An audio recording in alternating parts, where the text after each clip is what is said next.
오늘은 창세기 33장의 말씀입니다. 계속되는 창세기의 말씀인데요. 여러분들이 익숙한 말씀이다 보니까 마음에 잘 와 닿는지는 모르겠습니다. 어쨌든 늘 하나님의 말씀이 늘 새롭고 또 새로운 그 은혜의 시간이 되시길 축복하고, 그 말씀들을 통해서 우리의 삶 속에서 하나님이 주신 그 도전, 어떻게 살아가야 될지를 좀 발견하면서 또 하루하루 은혜의 시간을 보내시길 축복합니다. 네, 그런 마음으로 다 안다 생각하지 마시고 새로운 메시지들을 말씀 속에서 발견하시길 축복합니다. 창세기는 총 몇 장으로 기록이 되어 있을까요? 50장이에요. 잘 아시는 것처럼 50장을 이렇게 묵상하다 보면은 세 번의 화해의 장면이 나옵니다. 몇 번의 화해의 장면이요? 세 번이요. 집에 가서 찾아보시고요. 그 첫 번째가 어디냐면 오늘 본문이에요. 33장에서 야곱과 에서가 화해하는 장면이고, 그리고 두 번째는 45장에 보시면 요셉이 형제들에게 자신의 정체를 드러내요. 그리고 용서해주는 그 내용들, 기억하시겠죠? 그리고 50장의 마지막에 이제 아버지 야곱이 돌아가시니까 그때서도 불안한 형제들, 요셉의 형제들이죠. 형님들이 불안해서 자신들의 목숨을 구걸하는 그 상황 속에서 세 번째 화해하는 그런 장면들이 나옵니다. 이런 세 번째 등장하는 세 개의 내용이 등장하는데, 창세기 50장에 그 화해의 장면 가운데 첫 번째 해당하는 말씀이 오늘 본문의 말씀이 되겠습니다. 본문은 오랜 세월 동안 헤어져 있던 두 형제 야곱과 에서의 극적인 상봉과 화해의 장면이 그려지고 있습니다. 야곱은 밧다람에서 몇 년을 생활합니까? 20년이죠. 그죠? 잘 아시는 것처럼 외삼촌 라반의 집에서 20년 동안 열심으로 일을 합니다. 20년 동안 엄청난 고난을 받는 거죠. 생활을 그렇게 정리하고 고향으로의 그 발걸음을 옮기는 거죠. 고향으로의 발걸음을 옮깁니다. 한편으로 기쁘기도 했을 것이고, 또 다른 한편으로는 아직 20년 동안 해결하지 못한 형님과의 문제 때문에 내면의 불안함 가운데 있었을 것이 불을 보듯 뻔하죠. 그래서 어제 말씀 떠올려 보시면 창세기 32장 7절 상반절 한번 볼까요? 네, 한번 읽어보겠습니다. 시작. 야곱이 심히 두렵고 답답하여. 아멘. 여기까지요. 네, 기쁨으로 돌아오기는 하지만 내면에 뭐가 있다? 심히 두렵고 답답했다. 탁탁 막히는 거예요. 걱정이 되는 거예요. 쿵쿵쿵 뛰기 시작하는 거죠. 어쨌든 그런 상황 속에서 발걸음을 재촉합니다. 그런데 그 가운데에 야곱은 야복 강가에서 하나님과의 씨름을 통해서 삶의 변화를 경험했고, 비록 육신으로는 천사와 씨름한 후에 그의 허벅지 관절이 끊어져 가지고 어긋나서 절뚝거리는 그런 삶을 살았지만, 그 현장 속에서 영적으로 더 성숙해지는 은혜의 시간이었다라는 겁니다. 어디에서요? 야복 강가에서 씨름했던 그 현장 속에서 말입니다. 밤새 씨름을 하고 날이 밝았습니다. 야곱은 눈을 들어 먼 곳을 보게 되죠. 그러자 보입니다. 형 에서가 400명을 데리고 오는 것을 목격하죠. 400명. 그러자 여종 실바와 비라의 자식들, 그리고 레아와 그 자식들, 라헬과 요셉 순으로 에서에게 나아가게 합니다. 2절 한번 읽어볼까요? 2절입니다. 2절 말씀입니다. 오늘 본문 2절 시작. 여종들과 그들의 자식들은 앞에 두고 레아와 그의 자식들은 다음에 두고 라헬과 요셉은 뒤에 두고. 아멘. 이 모습을 보면 어떤 모습이 떠오릅니까? 어찌 보면 비겁하다라는 모습들 보일 수도 있겠지만 두 가지로 해석들을 보편적으로 해요. 어떤 해석들을 하냐면, 이렇게 서열을 지어서 이렇게 나가게 한 것은 두 가지 이유가 있다. 뭐냐면 첫 번째는 후계자들을 살릴 수 있는 방법이 이것밖에 없었다라는 것이죠. 차례차례 종의 자식들부터. 그리고 두 번째는 뭐냐면 서열대로 배열을 했다. 이런 의미로 해석할 수 있겠습니다. 어쨌든 그런 순서대로 차례차례 이제 그 에서에게 나아가게 하는 거죠. 형님에게 나아가게 하는 것을 봅니다. 그런데 이후에 놀라운 일이 벌어지는데요. 겁쟁이했던 그 야곱, 두렵고 떨렸던 그 야곱의 독특한 모습이 3절과 4절에 보면 등장하고 있습니다. 3절과 4절 한번 읽어보도록 하겠습니다. 3절과 4절입니다. 시작. 자기는 그들 앞에서 나아가되 몸을 7번 땅에 굽히며 그 형 에서에게 가까이 가니 에서가 달려와 그를 맞이하여 안고 목을 어긋맞추어 그와 입맞추고 서로 우니라. 아멘. 놀라운 일이 벌어졌습니다. 야곱이 아까 전에 제 말씀 32장 7절 기억하시겠습니까? 창세기 32장 7절에 야곱이 어땠다? 심히 두렵고 답답했다. 이거는 말로 표현할 수 없는 겁니다. 당해보지 않은 사람은 알 수 없는 거죠. 두렵고 엄청나게 답답했던 겁니다. 그런데 놀라운 변화가 일어났습니다. 그가 야복 강가에서 열심히 하나님 앞에 씨름하고 기도하고 엎드렸더니 그 두려움이 사라졌다. 할렐루야. 두려움이 사라졌습니다. 마음에 평안이 오고 기도하다 보니 마음에 뭐가 생겨요? 담대함이 생기게 되는 겁니다. 담대함이. 그래서 그들보다 더 앞에 나아가는 거죠. 앞에 나아가. 그리고 몸을 7번 땅에 굽히며 형님에게 절하는 거예요. 형님 오셨습니까? 제가 잘못했습니다. 그래서 겸손한 표현이고요. 역사적으로 봤을 때에 이 표현이 어떤 의미를 담고 있느냐면 주군에게, 그렇죠? 나의 주군 되시는 분에게, 그러니까 군주에게 겸손하게 엎드릴 때의 표현이라고 해요. 그러니까 형님, 제가 지금까지 형님한테 했던 것들 제발 용서해 주십시오 라고 하는 그런 마음으로 7번 엎드리며 그 형님에게 나아갔다라는 거죠. 에서에게 나아갔다는 겁니다. 그리고 나서 에서가 달려와 야곱을 맞이하여 안고 울었다. 사실 이것도 사실 뭘로 표현할 수 없어요. 사실 에서는 야곱을 죽이기 위해 군사 400명을 데리고 온 거거든요. 하나님의 역사는 알 수 있다 없다? 없어요. 근데 사실 이제 고민하면서 묵상해 보면서 이런 변화는 어디서부터 일어났을까라고 추적을 해봤을 때에 어제 새벽에 있었던 그 야복 강가에서 야곱이 씨름했던 그 현장, 그곳에서부터 저는 일어났다라고 봐요. 기도하니 하나님께서 에서의 마음을 녹여버린 겁니다. 마찬가지로 인생길 걸어가면서 관계의 문제들을 겪잖아요. 여러 가지 인생길 걸어오면서 관계에 대한 문제들을 겪잖아요. 겪지 않으신 분들은 아무도 없을 거예요. 그런데 그 관계의 문제를 해결할 수 있는 방법은 단 한 가지예요. 기도밖에 없습니다.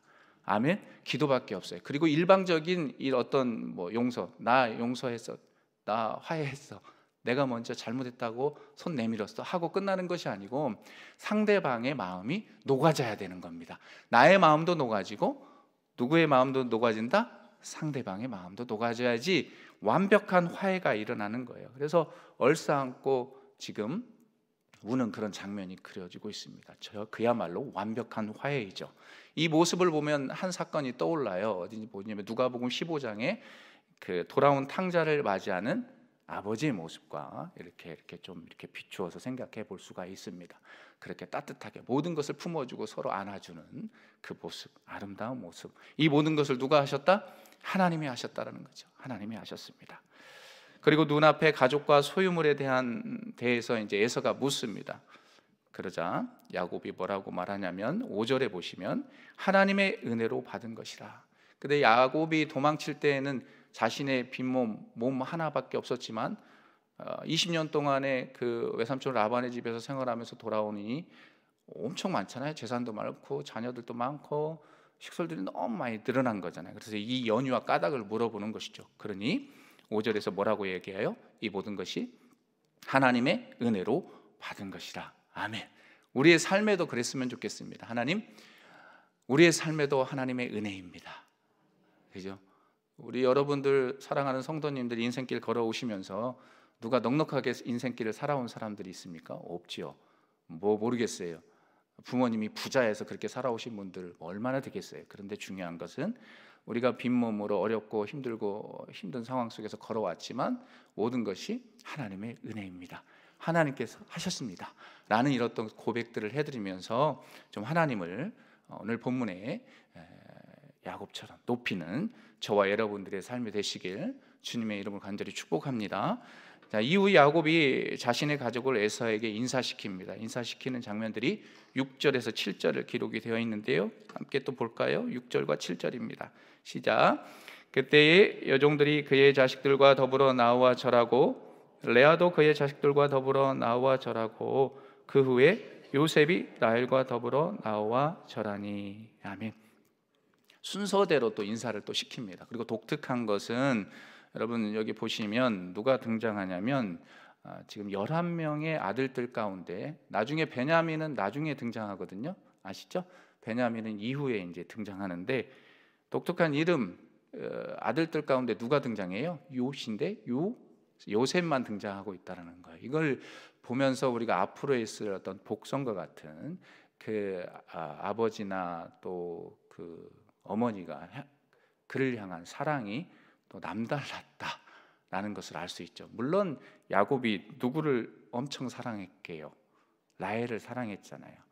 그래서일 수도 있는데 어쨌든 애착이 간 거예요. 그래서 나중에 요셉이 꿈을 꾸면서 그가 입고 있었던 옷이 채색 옷이었잖아요. 남다른 사랑과 관심을 가지고 있었던 것을 알 수 있게, 미리 알 수 있게 하는 그런 말씀이 되겠습니다. 어쨌든 순서대로 이렇게 인사를 하게 한다, 그런 내용들이 기록이 되어 있고요. 또한 야곱은 형 에서와 진심 어린 화해를 위해서, 완벽한 화해를 위해서 준비한 예물을 권유해요. 2번의 권유를 하거든요. 그런데 모두 다 거절을 하려고 하는데 마지막에 이제 받아들이는 강권하여 받음에 그렇게 말씀하죠.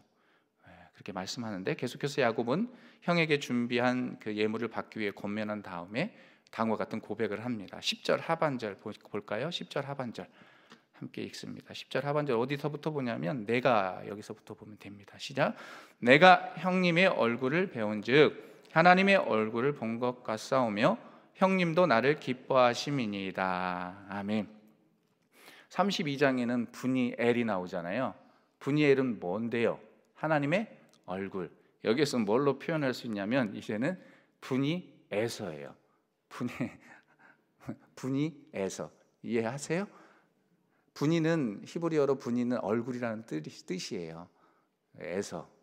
그러니까 분이엘 하나님의 얼굴이었는데 이제 내가 분이에서 형님의 얼굴을 봅니다.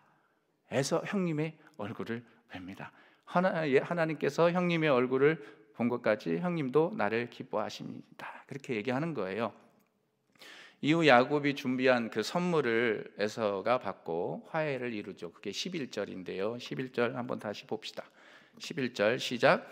하나님이 내게 은혜를 베푸셨고 내 소유도 조카오니 청하건대 내가 형님께 드리는 예물을 봐주소서 하고 그에게 강권함에 받으니라. 아멘. 받은 거예요. 이어서 이제 쭉 12절에 있는 이하의 내용들을 보시면 에서는 야곱을 만난 후에 2가지 제안을 하거든요. 첫 번째 제안은 뭐냐면 야곱 자신 우리하고 동행하자라는 거예요. 함께하자. 이 제안을 하거든요. 이 제안 속에서 첫 번째 거절을 하는 거예요. 야곱이 형님에게 정중하게 거절합니다. 그리고 2번째 또 그 에서가 야곱에게 이야기합니다. 그러면 좋다. 너가 동행하지 않는다면 나에게 있는 군사 일부분을 너희 옆에 두게 하고 너를 지키게 하겠다. 그것도 예스예요, 노예요? 노예요. 됐다 이거죠. 그러니까 어찌 보면은 2가지의 마음이 있을 수 있는데요. 하나님께서 야곱에게 허락하셨던 가나안 땅으로의 여정을 시작해야 되기 때문에 거절한 것일 수도 있고요. 2번째는 뭐냐면 이 야곱에게 있어서 이제 불안함, 그죠? 형님하고 화해는 했다고 하는데 왠지 뒤가 조금 거시기한 그런 상황인 거죠. 그래서 뭐 했다? 거절했다라고 볼 수 있어요. 어쨌든 뭐 이유는 정확히 알 수 없어요. 그래서 2번의 거절을 하는 거죠. 그 모습이 그려지고 있고요. 그리고 이후 야곱은 숫곳에 이르러 자기를 위하여 집을 짓고 에서는 세일로 돌아갔다 말씀합니다. 그리고 본문의 마지막 부분인 18절에서 20절에서 야곱은 가나안 땅 세겜의 성읍에 장막을 치고 장막을 친 밭을 세겜의 아버지 하몰의 아들들의 손에서 베크시타를 주고 돈 주고 그것을 샀다라는 거죠. 베크시타는요 당시에 이 금액으로 환산해 봤을 때에 좀 어려운 부분이 있지만 약 양 100마리의 값이라고 해요. 몇 마리요? 양 100마리의 값. 환산이 안 되네. 요즘 양값이 얼마인지 제가 알 수 없지만 어쨌든 그건 여러분들이 환산해 보시고요. 어쨌든 중요한 건 양 100마리의 값을 지불해서 베크시타를 주고 그 땅, 장막을 쳤던 그 땅을 사게 되는 거예요. 그러니까 이제 우리가 이 창세기의 말씀을 쭉 읽어봤을 때에 아브라함이 막벨라구를 돈 주고 사잖아요. 그리고 두 번째로 사는 거예요. 값을 지불하고 샀던 땅, 그죠? 땅, 그죠? 세겜의 성읍에 장막을 쳤던 야곱이 장막을 친 밭을 샀다라는 거죠. 이후 거기에 제단을 쌓습니다. 그리고 하나님을 예배하죠. 예배하고 뭐라고 고백해요? 엘로헤 이스라엘이라. 우리가 잘 아는 것처럼 어제의 말씀을 떠오르면 야곱의 정체성의 변화가 일어났어요. 야곱의 이름이 뭐라고 어제 서반석 목사님 이야기하셨는데, 속이는 자였다면 이제는 이스라엘로 정체성이 변화된 거예요. 하나님의 사람으로. 그래서 여기 보시면 엘로헤 이스라엘이라고 할 때 이스라엘은 누구를 가리키는 걸까요? 지칭하면 아브라함 자신을 이야기하는 거예요. 하나님은 이스라엘의 하나님이다. 다시 이야기해서 하나님은 누구의 하나님이다? 나의 하나님이다. 할렐루야. 정체성이 변화되고 말았다는 거죠. 변화됐어요. 그게 하나님의 은혜였죠. 그런 말씀들이 이렇게 쭉 기록되어 있어요. 다 끝인데요. 자, 이렇게 하고 끝나면 좀 아쉽잖아요. 이 말씀 가운데 오늘 살아가는 우리들에게 적용할 수 있는 메시지가 무엇이 있을까? 그걸 살펴봤을 때 17절에서 눈으로 보시면 19절까지 언급되는 야곱의 행적을 통해서 다음과 같은 교훈을 얻게 돼요. 야곱의 행적. 그럼 첫 은혜가 뭐냐면 바로 그거예요. 어떤 은혜를 얻게 되냐면 하나님의 은혜를 잊지 말고 현실에 안주하지 말라는 거예요. 믿으십니까? 하나님의 은혜를 잊지 말고 현실에 안주하지 말라. 함께 하자고 했던 형 에서의 요청을 거절한 야곱은 자신만의 또 다른 여정을 시작해요. 또 다른 인생길을 걸어갑니다. 형은 세일로 돌아갔고 자신은 숫곳에 이르러 자기를 위하여 집을 짓고 그의 그 가축들을 위해서, 그죠? 가축들을 위해서 우리간을 지었다. 이 우리간은 어떤 뜻을 갖고 있냐면 막들, 장막이라는 뜻을 갖고 있습니다. 또 우리간을 짓고 또 그것에 잠시 생활했다가 그리고 장소를 이동해서 어디에 이르게 됩니까? 세겜에 이르게 됩니다. 세겜. 그곳에 제단을 쌓았고요.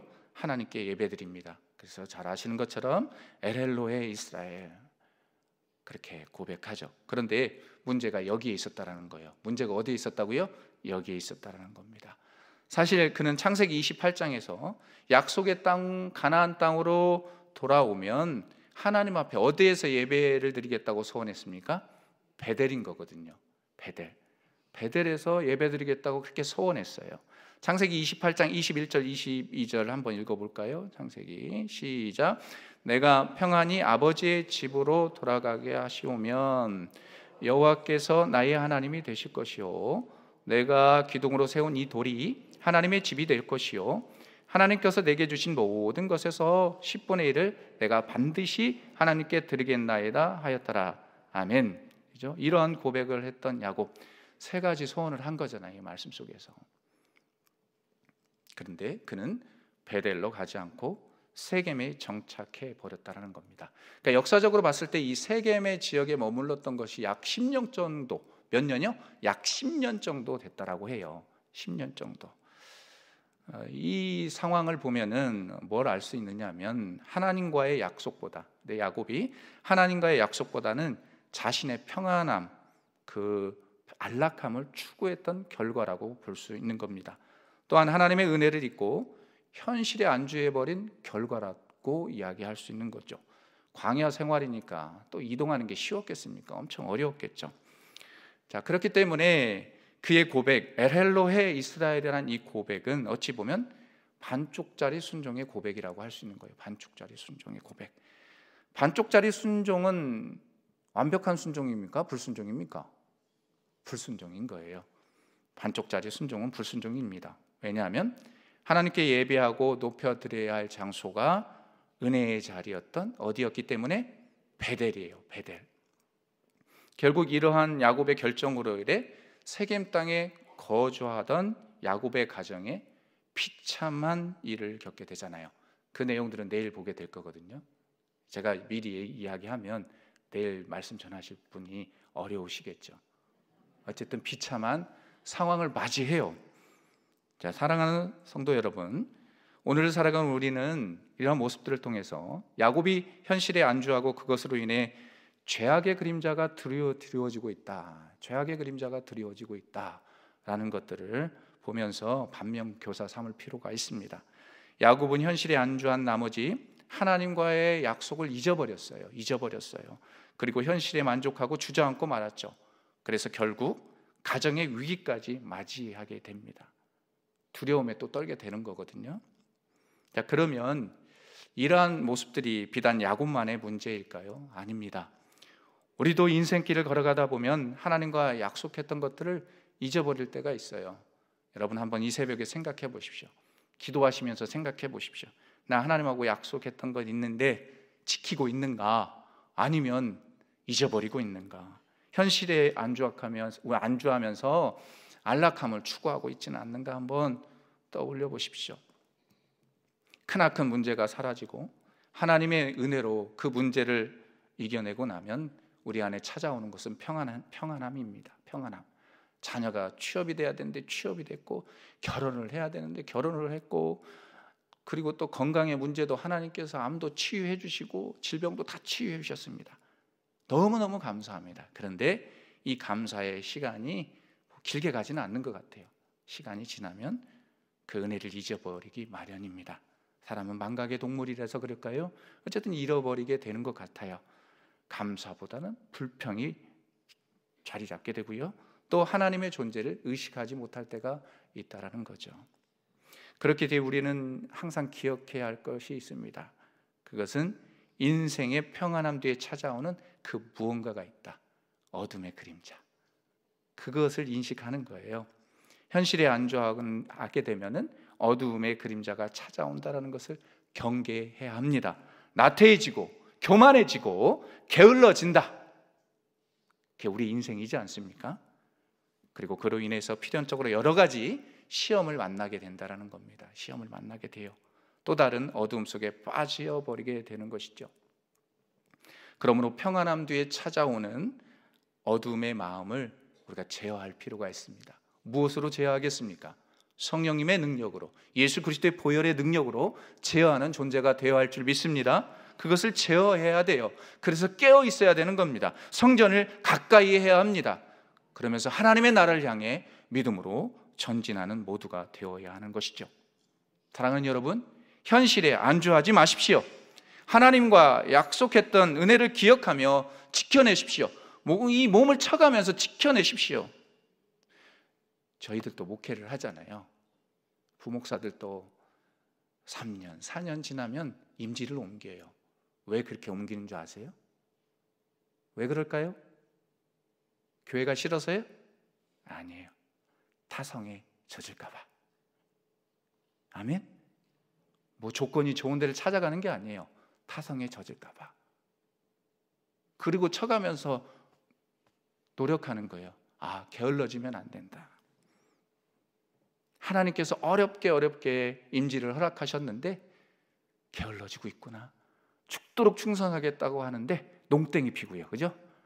그러면은 사람들이 볼까요, 안 볼까요? 다 보여요. 그러니까 배로 더 열심히 뛰어야 되는 거예요. 저의 개인적인 생각이에요.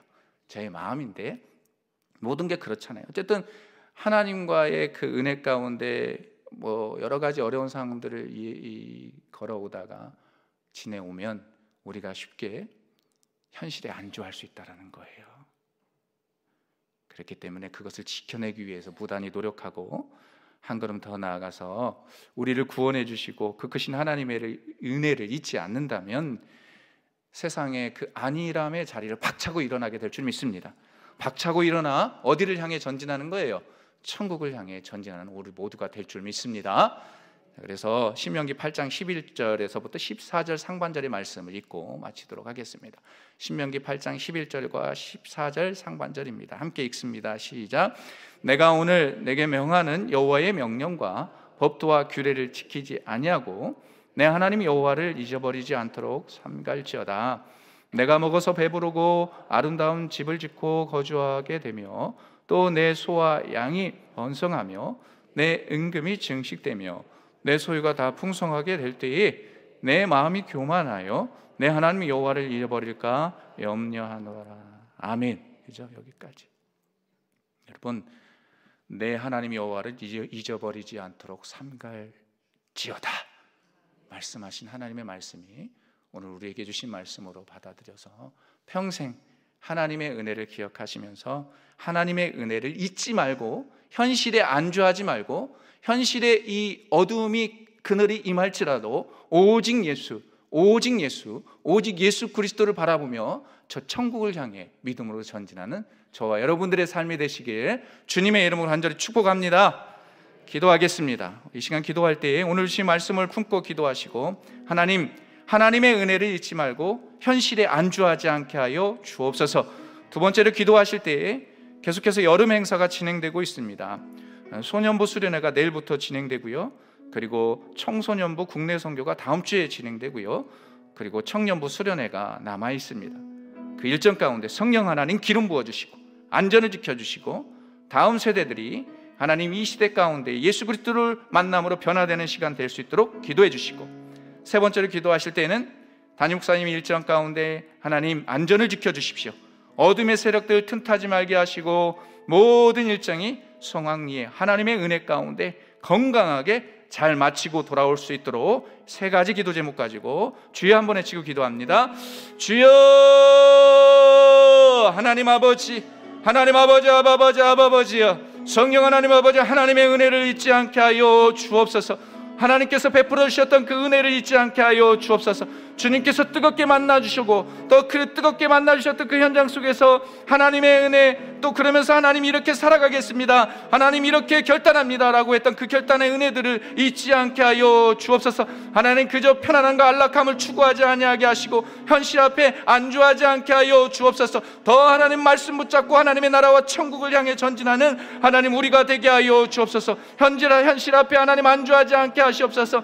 하나님의 약속의 은혜들을 붙잡고 인생길 걸어가게 하여 주옵소서. 계속해서 하나님 아버지 교육부 여름 행사 진행 중에 있습니다. 하나님 아버지 소년부 수련회와 청소년부 국내 선교 가운데 하나님, 그리고 청년부 수련회 가운데 하나님 함께하여 주옵소서. 하나님 1청년 수련회 가운데도 함께하여 주옵소서. 하나님의 능력의 역사들이 현장 속에서 임하게 하시고 안전을 지켜주시고 하나님 은혜 가운데 예수 그리스도를 만나고 예수 그리스도의 그 하나님 아버지 은혜를 경험하므로 말미암아 야곱이 압벽강가에서 인생의 경험을, 하나님 인생의 변화를 경험했던 것처럼 귀한 다음 세대들이 그런 변화들을 경험하는 은혜의 시간 되게 하여 주옵소서. 담임 목사님 일정 가운데 하나님 기름 부어주시고 영국에서 일정 가운데 세세하게 지켜주시고 건강을 지켜주시고 어둠의 세력들 틈타지 말게 하시고 하나님의 말씀이 선포될 때에 진리의 말씀들이 선포됨으로 말미암아 영국 땅에, 하나님 유럽 땅에 하나님 변화가 일어나게 하여 주옵소서. 어둠의 세력들을 떠나가는 역사가 담임 목사님의 말씀의 선포를 통하여 이루어지게 하여 주옵소서. 그런 역사가 있기를 하나님 기도합니다. 주여 임하여 주옵소서. 하나님 아버지 은혜를 감사합니다. 하나님 귀한 말씀 가운데 한 가지만 기억하게 하여 주옵소서. 하나님은 우리에게 은혜를 베푸셨습니다. 그 은혜는 여러 가지가 있겠지만 우리를 구원해 주셨고, 구원의 현장 속에서 하나님, 내가 이제는 세상 속에 하나님 어둠의 세력의 자녀가 아니라 하나님의 자녀로 살아가기로 결단했습니다.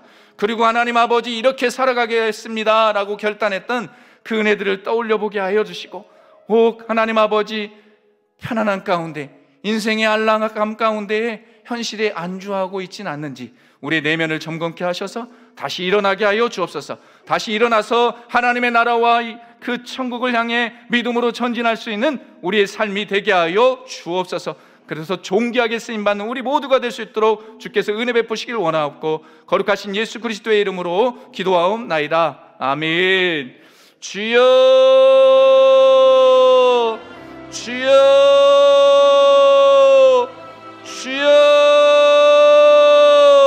하나님 아버지 주여 부르짖으며 하나님 새벽마다 제단을 쌓습니다. 우리의 삶이 변화되게 하시옵소서. 우리의 인생이 변화되게 하여 주옵소서. 하나님 삶의 자리에서 안주하지 아니하게 하여